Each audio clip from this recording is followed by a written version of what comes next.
से हो सारे। मैं चालू करने जा रहा हूँ अपना जनरल फार्मेसी का topic. So welcome to pharma research laboratory, जहाँ पर मैं आपको सारा content B pharmacy first semester according to the latest syllabus which is implemented by NEP 2020, पूरा सिलेबस सारे सब्जेक्ट्स फर्स्ट सेमेस्टर के कवर कराने जा रहा हूँ एकदम सिंप्लीफाइड मैनर में। आप अगर फर्स्ट लेक्चर्स लेके कंटिन्यूसली सारे लेक्चर्स देख लेंगे तो सारे आपके फार्मेसी के कॉन्सेप्ट्स क्लियर हो जाएंगे। और ये नोट्स अगर फॉलो कर लिए, ये मैंने सारी स्टैंडर्ड बुक्स जो आपके सिलेबस में मेंशन्ड है उससे मैंने बनाया है। So let's start with it. So पहला हम लोग अपना फील्ड में फार्मेसी होता क्या है वो सब चीज़ पढ़ेंगे जनरल फार्मेसी के अंदर, और इसके बाद डोसेज फॉर्म और वो सब मैं बताने जा रहा हूँ। सो पहले हम लोग को समझना है कि भाई जैसे हम लोग 12th क्लास पास करके आते हैं और नीट एग्ज़ाम देते हैं, वेरियस एग्ज़ाम्स देते हैं। जब आपने सोचा है कि ब्लैक फार्मेसी लेना है, क्योंकि आप कुछ सोच के ही फार्मेसी लिए होंगे, और मैं बोलने जा रहा हूँ कि फार्मेसी का बहुत ज़्यादा स्कोप है। सो वो सब हम लोग ये सब्जेक्ट में पढ़ने जा रहे हैं जिसका नाम है general pharmacy. So according to the general pharmacy पहले के टॉपिक्स में पहला यूनिट मैंने चालू करने का सोचा है। अभी पहला यूनिट में भी हम लोग का फर्स्ट टॉपिक आता है हिस्ट्री ऑफ फार्मेसी। उसमें हम लोग पढ़ने जा रहे हैं कि फाउंडेशंस क्या होता है। फाउंडेशन मतलब बेस, फार्मेसी का बेस क्या होता है। तो उसको समझाने से पहले मेरे को एक चीज़ समझाना होगा कि आपको कि लाइक ये चारों का मतलब कि पहला होता है ड्रग, दूसरा होता है मेडिसिन, तीसरा होता है रेमेडी, चौथा होता है पॉइजन। ड्रग और मेडिसिन दोनों एक ही होते हैं। In the case of pharmacy, जब भी हम लोग फार्मेसी के टर्म्स में बात करते हैं, मेडिसिन को ही हम लोग ड्रग बोलते हैं। ड्रग कंफ्यूज मत होइएगा, मेडिसिन को ही हम लोग ड्रग बोलते हैं। रेमेडी मतलब कोई चीज़ का ट्रीटमेंट। सो कोई भी चीज़, मतलब मान लो कोई घाव लग गया तो लाइक उसको ठीक करने के लिए हम लोग बर्नॉल लगाते हैं, तो बर्नॉल एक तरह का रेमेडी हो गया। पॉइजन मतलब अब ये मान के चल सकते हैं कि लाइक पॉइजन ऐसा सब्सटेंस है जो हार्मफुल है हमारे बॉडी के लिए। मेनली पॉइजन ड्रग को भी बोल सकते हैं। जब ड्रग एक्सेसिव अमाउंट में बॉडी में प्रेजेंट है तो वो ज़रूरी नहीं होता है कि लाइक वो आपको ठीक करे, वो वहाँ पर पॉइजन बन सकता है। अब हम लोग को एक चीज़ समझना है यहाँ पर कि लाइक फार्माकॉन होता क्या है। सो फार्मेसी होता क्या है, फार्मेसी कैसे डिराइव हुआ, फार्मेसी को पहले कौन इन्वेंट किया था, वो सब बात करेंगे। सो फार्मेसी डिराइव होता है एक ग्रीक वर्ड से जिसका नाम है फार्माकॉन। फार्माकॉन का मतलब होता है कि लाइक फार्माकॉन का मतलब होता है ड्रग। जैसे मैंने बोला, ड्रग ऐसे सब्सटेंस होता है जो डायग्नोस, प्रिवेंट और मिटिगेट करने का डिजीज़ को हेल्प करता है। सो हम लोग ऐसे भी लिख सकते हैं कि drug is any substance which is use for preventing, diagnosing और मिटिगेटिंग एनी डिजीज़, और उसी को मेडिसिन बोलते हैं, जैसा मैंने भी समझाया। अब नीचे हम लोग समझते हैं कि लाइक ये फार्मेसी होता क्या है मेनली। ये मेनली फार्मेसी होता क्या है, ओके। फार्मेसी मेनली होता है आपका, मेनली ये डील करता है आपका, एक मिनट रुकिए। हाँ, फार्मेसी मेनली, ये फार्मेसी टर्म है ना, ये फार्मेसी का मतलब होता है कि the science and art of preparing, manufacturing, dispensing and ensuring the safe and effective use of medicine. इसका मतलब फार्मेसी मतलब ऐसा जगह या ऐसा साइंस होता है जिसमें हम लोग दवाई बनाते हैं फैक्ट्रीज़ में, और उसको हम लोग दुकान तक पहुंचाते हैं कि लाइक वो पेशेंट को ट्रीट कर सके कोई भी डिजीज़ के लिए। इसको हम लोग बोलते हैं फार्मेसी। सो फार्मेसी इंपॉर्टेंट होता है। सो अब देखो, मैंने जैसे बोला था यहाँ पर कि यहाँ पर भी मैंने हाईलाइट किया हुआ है कि लाइक एग्ज़ाम में जो इम्पॉर्टेंट चीज़ है कि लाइक डोज अगर बढ़ा देते हैं ड्रग का तो वो पॉइजन बन सकता है। सो अब हम लोग को एक और चीज़ जानने का ज़रूरत है, वो है आपका फार्मासिस्ट कौन होता है।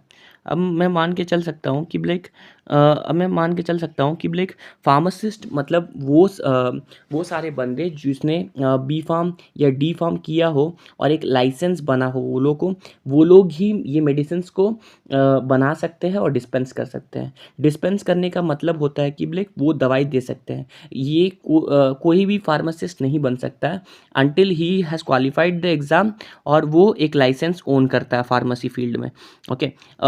फार्मासिस्ट का बहुत सारा रिस्पॉन्सिबिलिटीज़ होता है कि लाइक वो गलत दवाई नहीं दे सकते, नहीं तो हेल्थ केयर का सिस्टम डिसबैलेंस हो सकता है। और फार्मासिस्ट वो होता है जो मान लो कि लाइक वो डोज को मेंटेन करके रखते हैं कि कितना डोज में दवाई देना है। कुछ भी गड़बड़ हो सकता है तो लाइक पेशेंट का जान भी जा सकता है। फार्मासिस्ट का बड़ा रिस्पॉन्सिबिलिटी होता है। अब हम लोग एक और चीज़ बारे में बात करने जा रहे हैं जिसको होता है कि लाइक वो होता है 8 ऑब्जेक्टिव्स। फार्मेसी के। अब ये 8 ऑब्जेक्टिव्स क्या-क्या होते हैं फार्मेसी के, वो हम लोग पढ़ने जा रहे हैं। तो 8 ऑब्जेक्टिव्स में मेनली आते हैं, पहला तो आता है आपका इम्प्रूव हेल्थ। तो ये मेनली यूज़ करते हैं हम लोग कि लाइक फार्मेसी का 8 ऑब्जेक्टिव्स में पहला ऑब्जेक्टिव रहता है कि इम्प्रूव्स ह्यूमन हेल्थ। मतलब आप जो दवाई लेते हैं वो दवाई इसलिए लेते हैं कि लाइक वो डिजीज़ को ट्रीट कर सकें। सो ये पहला ऑब्जेक्टिव हो गया। दूसरा ऑब्जेक्टिव हो गया कि लाइक सेफ़ यूज़, जिसमें हम लोग सही दवा को सही पेशेंट में, सही डोज़ में, सही रूट में, सही टाइम पे देते हैं। और उसके बाद होता है आपका डिस्कवर। सो नए-नए ये फार्मेसी का एक और ऑब्जेक्टिव होता है कि नए ड्रग्स को हम लोग डिस्कवर करते हैं।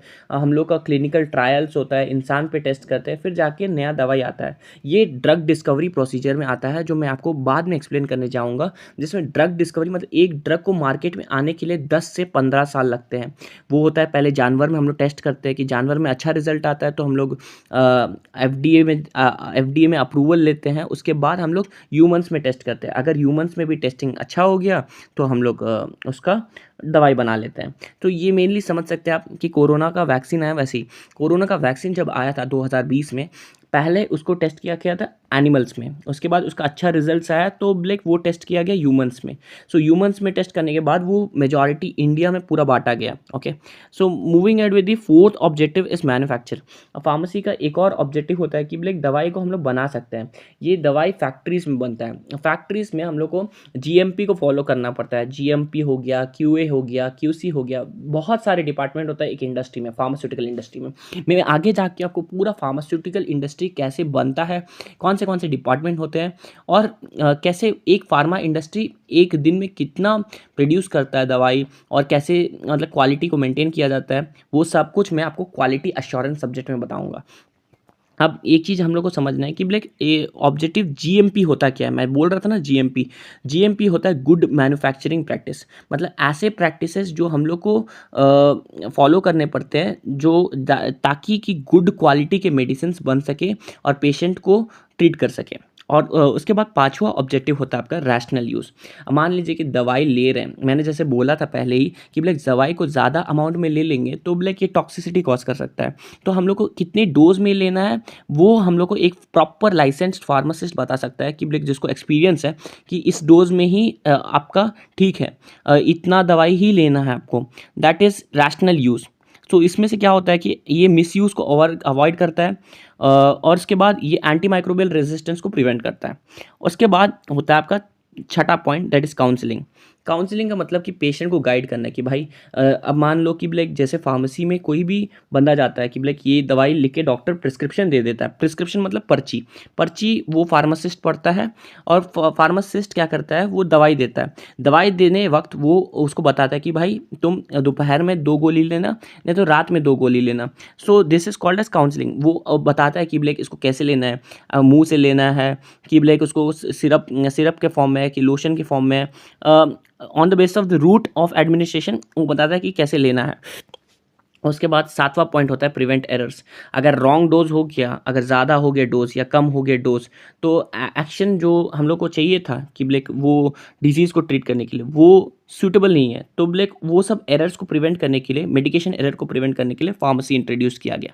देन उसके बाद ये पब्लिक हेल्थ में भी इम्प्रूव करता है। जैसे वैक्सीनेशन हो गया, वैक्सीनेशन मास स्केल पे होता है कि वैक्सीन लगाया जाता है और डिजीज़ को प्रिवेंट किया जाता है। अब इसके बाद हम लोग पढ़ने जा रहे हैं एनईपी का विजन, जो आपका सिलेबस चेंज हुआ। इसके पहले सिलेबस 10 साल पहले चेंज हुआ था।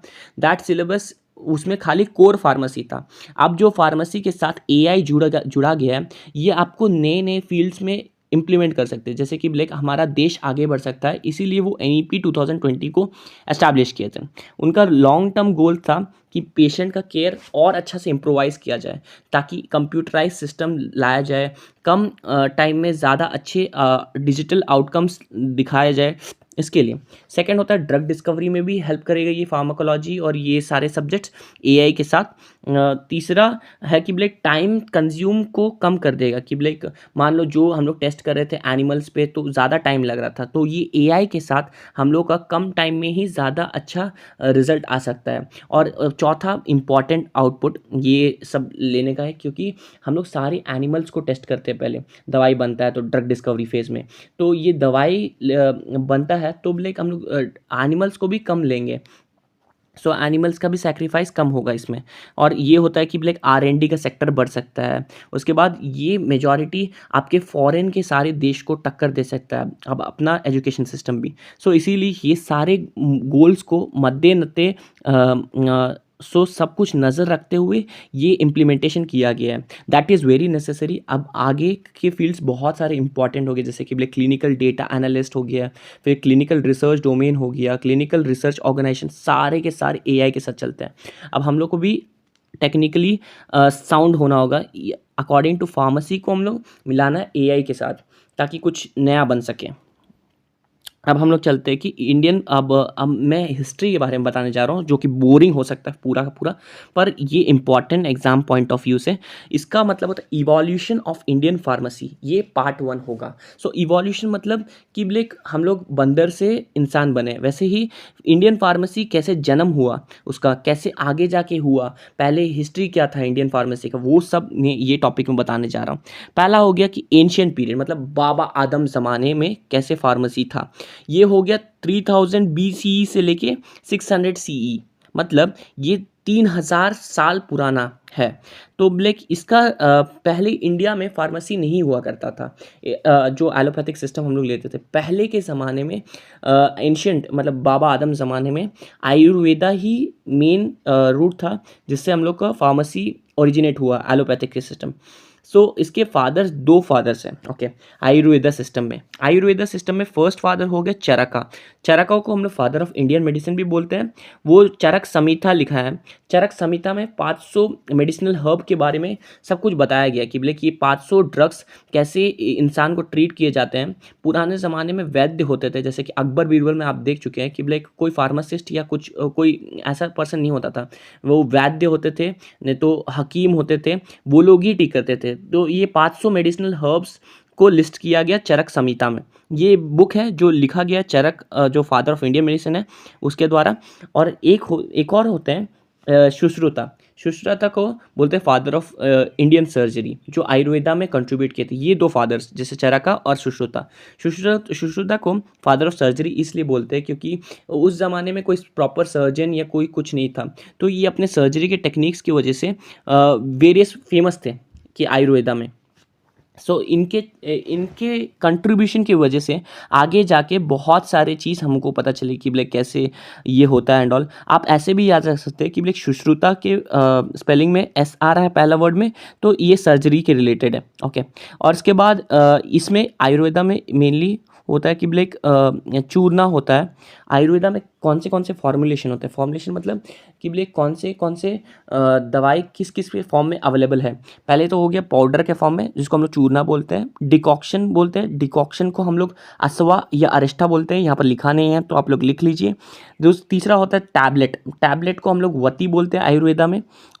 फिर तैला मतलब ऑयल, ऑयल्स को तैला बोलते थे। बहुत सारे तेल होते थे जो मालिश के लिए यूज़ किए जाते थे पुराने ज़माने में, उसको हम लोग तैलास बोलते हैं। अब उसके बाद हम लोग चलते हैं हिस्ट्री। बाबा आदम ज़माने के बाद मेडिवियल पीरियड। मेडिवियल पीरियड मतलब बाबा आदम या एंशियंट पीरियड से मॉडर्न पीरियड के बीच वाला पीरियड, ओके। ये था 600 से 1700 CE।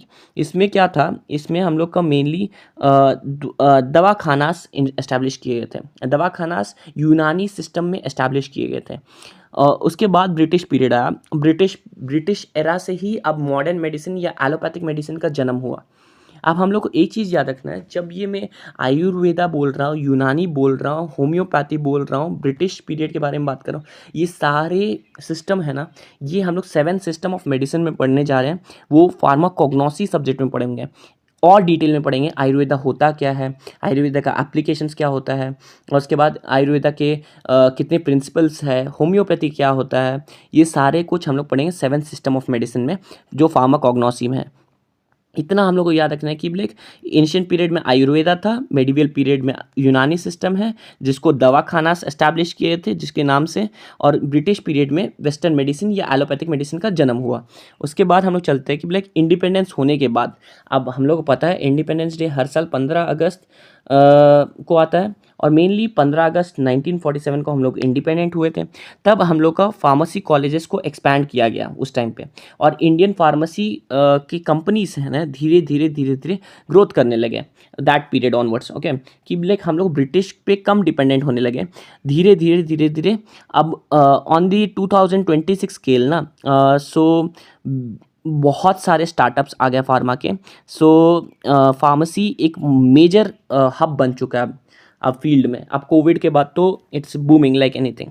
Okay, modern era. अब एक और पॉइंट है कि लाइक 2000 के बाद सिस्टम सब कुछ चेंज हो चुका है। जैसे कि ब्रिटिशर्स आए, वेस्टर्न मेडिसिन को इंट्रोड्यूस किया गया, एलोपैथिक मेडिसिन को इंट्रोड्यूस किया गया, और ये ट्रेडिशनल मेडिसिन या आयुर्वेदा को कम किया गया। तो लाइक ये वेस्टर्न मेडिसिन के कुछ साइड इफ़ेक्ट्स भी थे, जबकि आयुर्वेदा तो नेचुरल थे, उसके कुछ साइड इफ़ेक्ट्स नहीं थे। पर आयुर्वेदा में ऐसा था कि लाइक वो ठीक तो कर देता था, पर क्या ड्रॉबैक है उसमें कि लाइक वो बहुत ज़्यादा टाइम लगता था, कि 4 या 5 दिन लगता था कि ट्रीट हो। ताकि ये एलोपैथिक सिस्टम इसलिए इंट्रोड्यूस किया गया कि मान लीजिए पेशेंट इमरजेंसी कंडीशन में है, तो ये जल्दी से जल्दी ठीक किया जा सके। पर इसका ड्रॉबैक है कि लाइक ये किडनी डैमेज कर सकता है, ये लिवर डैमेज कर सकता है, ये आपके नेफ्रॉन डैमेज कर सकते हैं, और various organs, multiple organ failure करा सकता है। कि लाइक बहुत सारे साइड इफेक्ट्स है ओवरडोज के चक्कर में। पर अब हम लोग पढ़ने जा रहे हैं कि लाइक ये एंशियंट इंडिया में ये हिस्ट्री है, सब कुछ ये हिस्ट्री के बारे में पढ़ा रहे हैं। अब मैं एंशियंट इंडिया में जैसे बोला था कि लाइक आयुर्वेदा एस्टैब्लिश किया गया।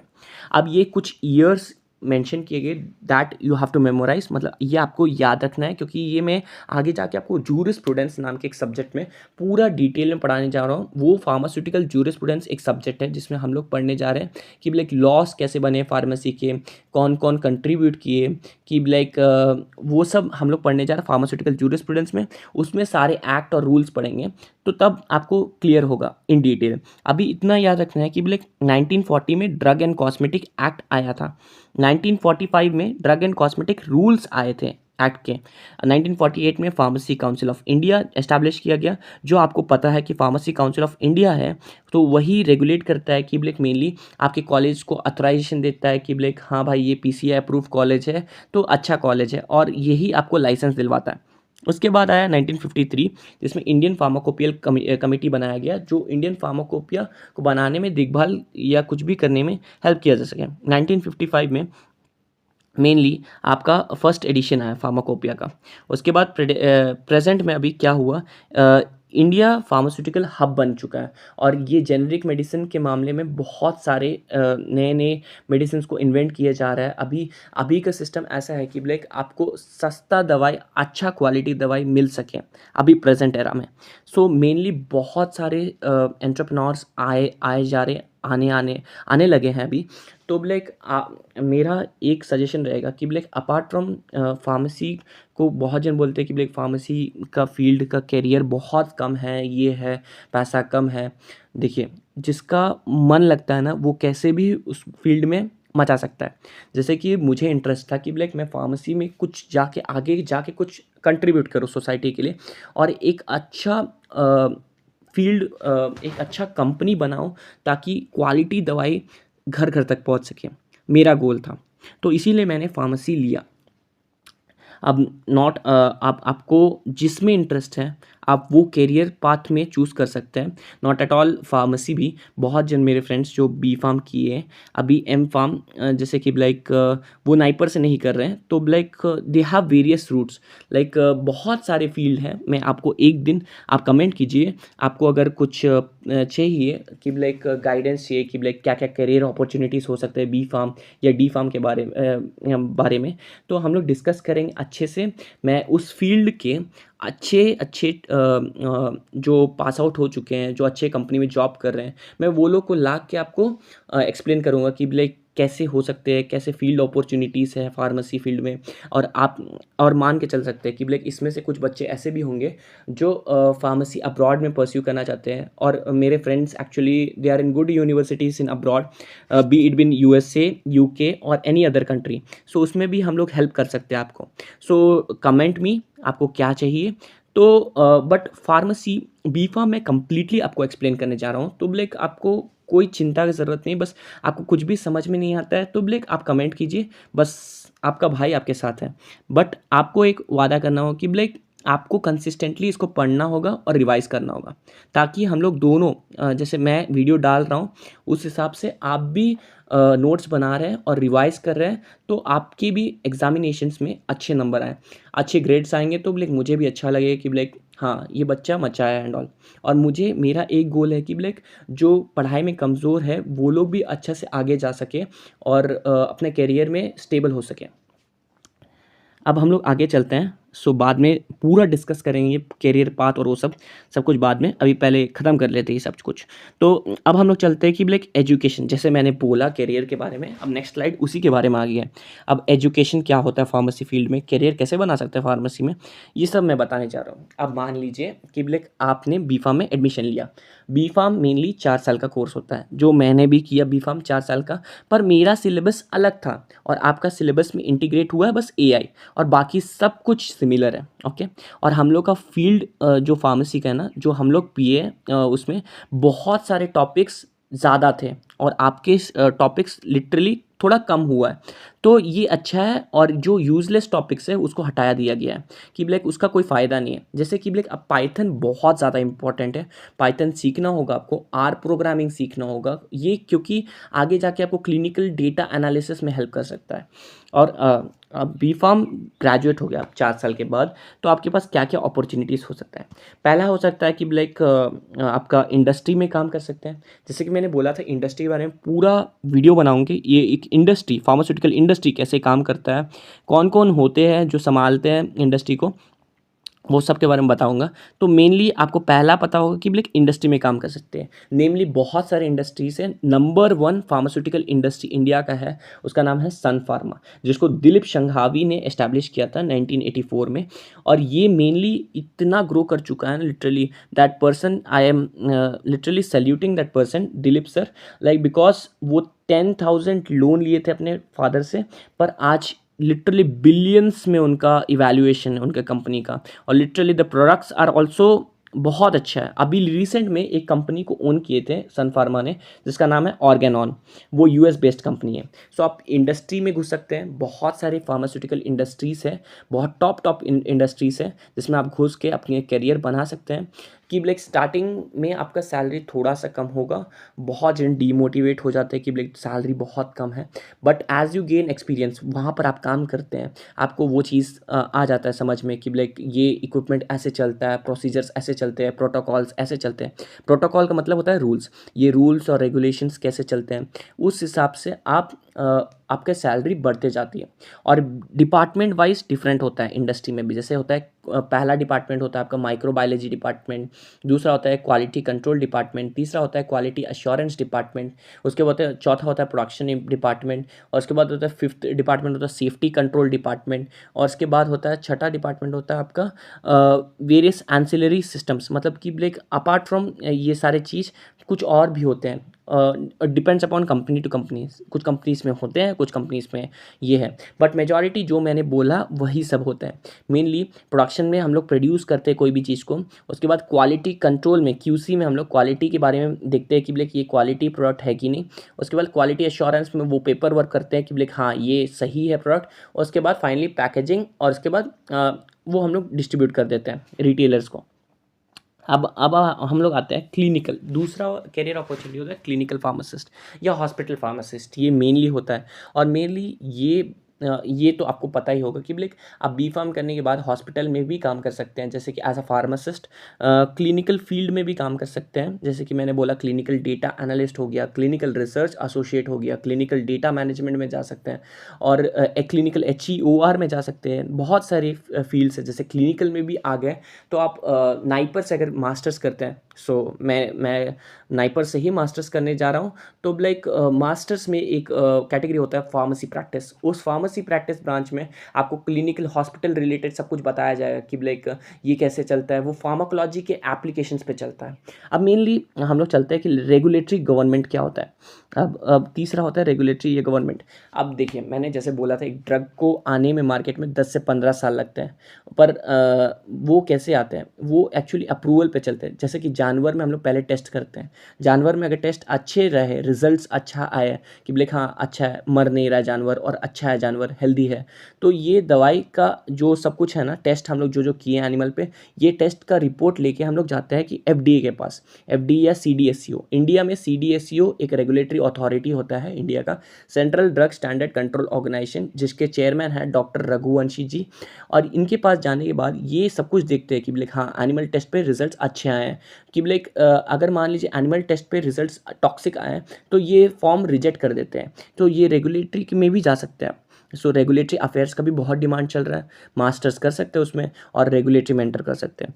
और चौथा हो गया कम्युनिटी, जैसे कि दवाई का दुकान खोल के बैठ सकते हैं, मल्टीपल चेन फार्मेसीज खोल सकते हैं, जैसे कि एक दुकान यहाँ पर ब्रांच वाइज आप डिपेंड करता है कि खोल सकते हैं। देन आफ्टर दैट इनोवेशन, आप मान लीजिए कि आपको पैसे के फील्ड में नहीं जाना है, आपको प्लेसमेंट्स नहीं चाहिए, आपको कोई बड़ा साइंटिस्ट बनना है या रिसर्च करना है, आपको इंटरेस्ट है कि मैं कुछ नया दवाई खोजूँ या कुछ साइंस फील्ड में कंट्रीब्यूट करूँ, आपका इंटरेस्ट है बायोटेक्नोलॉजी और माइक्रोबायोलॉजी और any other field like pharmacology, pharmacognosy, ये सब फील्ड में मैं पढ़ाऊँगा आपको। फार्माकोग्नोसी और फार्माकोलॉजी क्या होता है, ये कोर सब्जेक्ट्स हैं फार्मेसी के, और ये सब में आपको इंटरेस्ट है तो आप साइंटिस्ट भी बन सकते हैं। सो इसमें आ जाए इनोवेशन।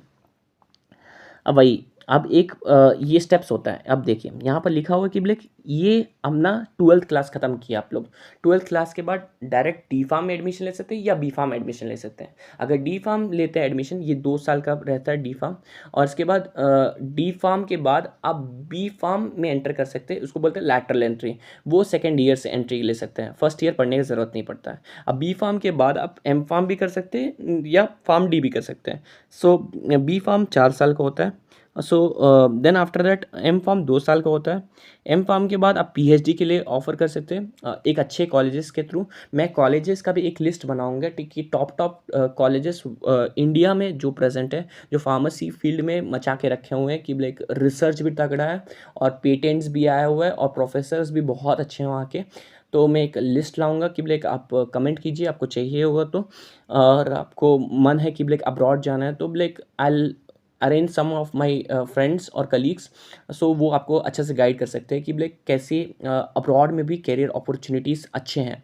और मेनली मैं बोलूँ तो इंडिया से ज़्यादा अब्रॉड में फार्मेसी का ह्यूज डिमांड है। आप ले लीजिए यूएसए, यूके और यूरोप और स्विट्ज़रलैंड हो गया, नहीं तो ऑस्ट्रेलिया हो गया, ये सारे के एंट्रेंस एग्जामिनेशन देने पड़ते हैं, पर आप लाइसेंस्ड फार्मासिस्ट बन सकते हैं वहाँ के। और लिटरली सैलरी कितना रहता है, लिटरली इन अब्रॉड 1 करोड़ से 1.5 करोड़ से स्टार्टिंग करते हैं आप सैलरी, ये सारे देश में। Okay, depends upon the country to country, but आप अपने मास्टर्स को परस्यू करना चाहते हैं अब्रॉड से तो do comment me, so I will figure it out for you.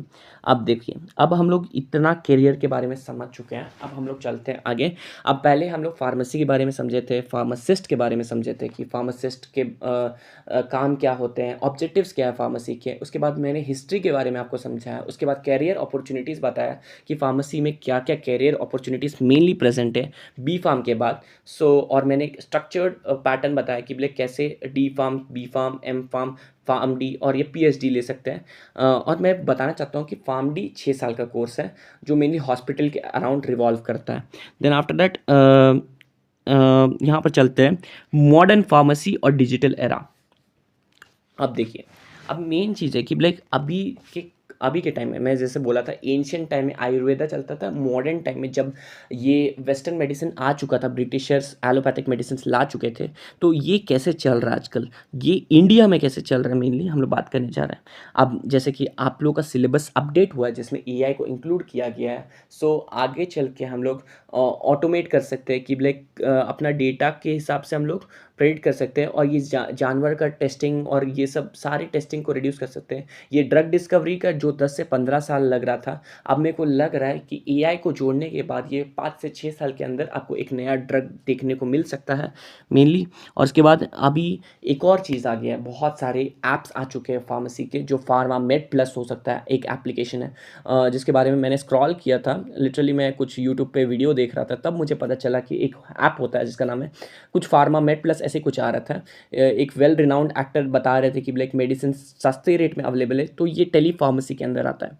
Then after that एक और चीज़ होता है कि लाइक हेल्थ केयर डिवाइसेस, जैसे कि लाइक आजकल स्मार्ट वॉच आ चुके हैं। स्मार्ट वॉच में आपका ब्लड प्रेशर दिखता है, blood pressure monitoring, BPM, heart rate, फिर उसके बाद आपका पल्स मीटर, फिर उसके बाद रेस्पिरेटरी रेट, और फिर उसके बाद आपका रनिंग रेट, और फिर स्टेप्स, ये सब कुछ दिखाता है। ये सब कुछ ये मॉडर्न फार्मेसी में आता है। और एक और फील्ड अभी बढ़ रहा है, अभी बड़ा नहीं है, सो आप अपना कैरियर अपॉर्चुनिटी इसमें भी देख सकते हैं। वो होता है फार्माकोजीनोमिक्स, ओके, और फार्माकोविजिलेंस। ये दोनों फील्ड अभी पीक पे है, मतलब कि लाइक आपका करियर में चार चांद लगा सकता है। सो इतना डिस्कवर करने के बाद अब हम लोग चलते हैं लास्ट स्लाइड की ओर, जो हिस्ट्री और फार्मेसी को एंड करने जा रहा है। सो आपको अब मैं बताने जा रहा हूँ कि लाइक मेनली ये एग्जाम पॉइंट ऑफ व्यू से इम्पॉर्टेंट है। सो फार्मेसी मेनली इंपॉर्टेंट क्यों है, ऑब्जेक्टिव्स क्या है, वही लिखा गया एक निमोनिक के फॉर्म में। मैं जो आपको पहले ही बता चुका हूँ, जो आपके पॉइंट्स में भी आप लिख सकते हैं। जैसे कि हो गया, फार्मेसी का स्पेलिंग होता है PHARMACY, ओके। पी से हो जाएगा पेशेंट केयर। पेशेंट का केयर करना चाहिए हम लोग को, कि तब पेशेंट का केयर कैसे करेंगे, कि उसको बताएंगे भाई दवाई कितना टाइम में लेना है, कैसे लेना है, और फिर उसको अच्छे से गाइड करेंगे कि भाई तुम्हारा डिजीज़ के बारे में उसको बताएंगे, सब कुछ बताएंगे आराम से बैठा के, कि ब्लेक वो फ्रेंडली हो सके और सब कुछ शेयर कर सके। उसके बाद दूसरा होगी हिस्ट्री ऑफ हेल्थ केयर। देखो, अब हम लोग एंशियंट आयुर्वेदा से कितने आगे बढ़ चुके हैं, कि ब्लेक आयुर्वेदा के बाद यूनानी आया, हकीम आए, उसके बाद ब्रिटिशर्स आए, उसके बाद अभी ये टेली फार्मेसी मॉडर्न एरा में ये सब फील्ड अभी कंट्रीब्यूट कर रहे हैं एआई के साथ। अब आयुर्वेदा के बारे में हम लोग पढ़े हैं। देन रिसर्च के बारे में हम लोग बात किए कि ब्लेक नए ड्रग्स कैसे आते हैं, मैन्युफैक्चर कैसे होते हैं ड्रग्स। उसके बाद एआई कैसे जुड़ा अपने फार्मेसी फील्ड में, वो बात किए। उसके बाद छठा पॉइंट हो जाएगा क्लिनिकल फार्मेसी। सो जैसे मैंने बोला था, क्लिनिकल फार्मेसी एक फार्माको विजिलेंस बैकग्राउंड आता है। फार्माको विजिलेंस मतलब ऐसा बैकग्राउंड जिसमें मान लीजिए कि ब्लेक मैं जैसे बोला कि ब्लेक दवाई मार्केट में आ चुका है। अब दवाई तुरंत 10-15 साल के बाद जब मार्केट में आता है, तुरंत वो एक टीम रहता है जो बहुत जन के अंदर रहता है। वो टीम आपका वो जो दवाई का दुकान है, जो जो कस्टमर दवाई खरीदता है, उस पर नज़र रखती है कि लाइक वो पर्सन को कोई एलर्जी नहीं हुआ है, कोई साइड इफेक्ट नहीं है। ये साइड इफेक्ट्स और ये सब कुछ को नोट करने वाले डिपार्टमेंट को बोलते हैं हम लोग फार्माको विजिलेंस, जिसका फील्ड का स्कोप भी बहुत ज़्यादा है और सैलरीज भी अच्छे हैं। देन आफ्टर दैट और उसके बाद सब कुछ साइड में, पढ़ाई पढ़ाई आप अच्छा से मन लगा के करते रहिए और सब कुछ हो जाएगा। लिटरली आप अगर जीपैट प्रिपेयर कर रहे हैं, नाइपर प्रिपेयर कर रहे हैं, सब कुछ हो जाएगा। The first thing I have to, मतलब मेरे को बताने का मन कर रहा है, वो है आपका हेल्थ। हेल्थ के बारे में आप कॉन्शियस रहिए, रेगुलर मॉनिटरिंग करते रहिए, चेकअप करते रहिए, रनिंग कीजिए, फिटनेस पर अच्छे से ध्यान दीजिए। वो इम्पॉर्टेंट है अभी अपने लिए, क्योंकि health is wealth, okay. So आपको अगर कोई भी डाउट्स होता है relating to this thing, so do comment me. तो तब तक के लिए मिलते हैं। अब नेक्स्ट वाले सेशंस में हम लोग पूरा कवर करने जा रहे हैं कि ब्लैक जो जनरल फार्मेसी के टॉपिक्स हैं, वो सब कुछ को एक वीडियो में क्लियर करने की कोशिश करूँगा। कि ब्लैक मेरा प्लान ऐसा है कि ब्लैक मैं जनरल फार्मेसी ख़त्म करके आपका ह्यूमन एनाटॉमी एंड फिजियोलॉजी चालू कर दूँ। अब ह्यूमन एनाटॉमी एंड फिजियोलॉजी ज़्यादा टाइम नहीं लगेगा मुझे, मैं अच्छे स्लाइड्स और पीपीटीज बना के आपके लिए प्रेजेंट करूँगा। आपको कुछ भी डाउट होता है, 1% भी डाउट होता है, do comment me, I will check the pin comments and I will respond to you. So तब तक के लिए मिलते हैं, सी यू।